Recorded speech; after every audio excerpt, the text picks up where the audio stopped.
Good morning, hockey fans. This is Stephen Heisler with JuniorHockey.io, Victoria's Hockey Company, and the ever-evolving Junior Hockey Discussion Group on Facebook.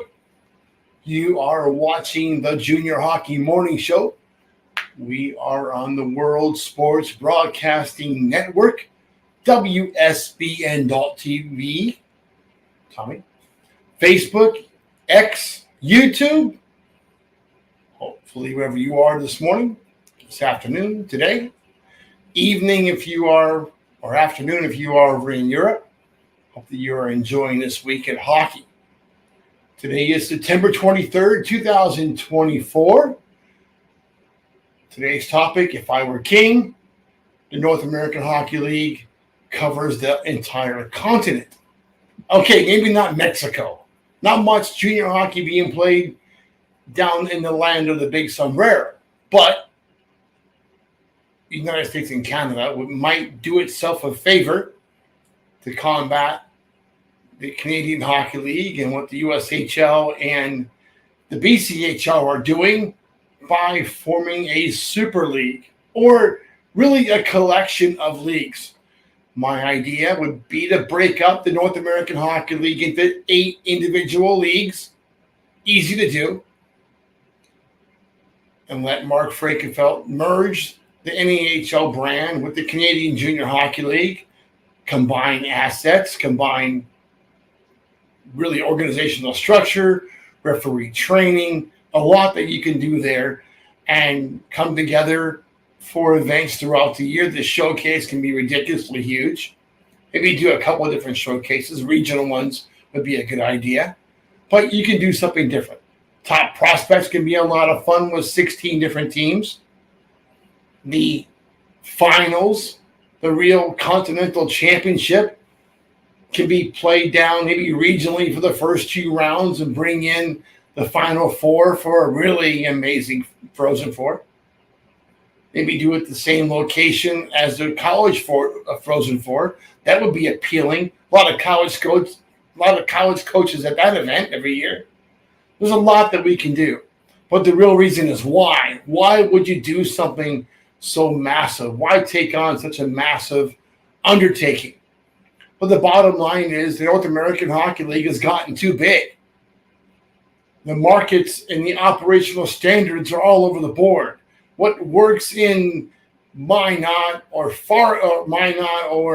Bismarck or Aberdeen or Anchorage or Corpus Christi doesn't really work for Rochester or Elmira or Danbury, for example, or the Northeast Generals.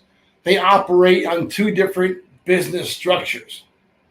Maybe the North American Hockey League should get away from these minimum standards they try to avoid anyway, and let each individual league do their own thing. Fund it the way they want to fund it. If they need a $10,000 player fee, so be it.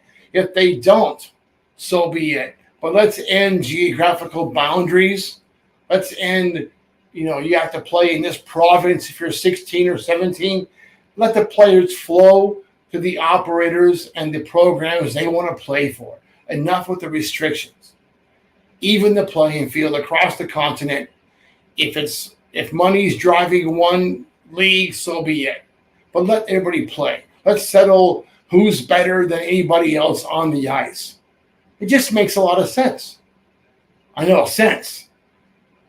Options. These are really dangerous words for the structure that is junior hockey today on the continent. A lot of times it appears that they're just trying to limit options. I think you give kids more options. You give more kids, I don't want to play anymore in Quebec. Maybe I want to check out Texas or check out North Dakota. That's always nice in the middle of February. There's nothing like a nice warm drive from Aberdeen to Minot. Watertown's in a mix now up there. It's a really nice place to be in February and January. Maybe you want to be in Texas where it's San Antonio, where you can golf all year long, and Corpus Christi and Odessa. Maybe you can't golf in Odessa. Is there golf courses in Odessa? There's oil platforms there. The point is simple. The BCHL broke off. The NCDC and USPHL are doing their own things. It's time to give the established hockey programs, the Canadian Junior Hockey League, being part of Hockey Canada and USA Hockey, give that some more credibility. Look at Mark Frankenfeld, the commissioner of the NAHL, is probably the biggest influence in junior hockey in the last 50 years. He's certainly a powerful entity, but couldn't he be so much more effective with a larger platform? Maybe he wouldn't make quite as much money from new team fees and expansion fees.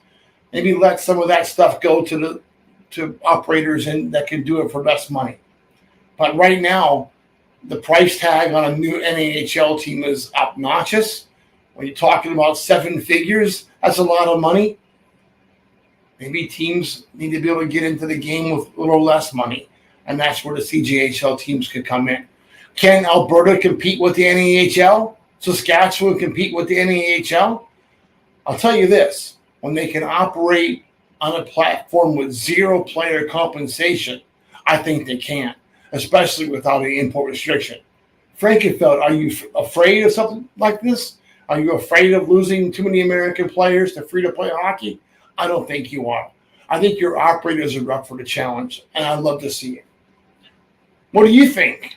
If you agree with what I have to say something in the group. Join the group if you don't know what the group is.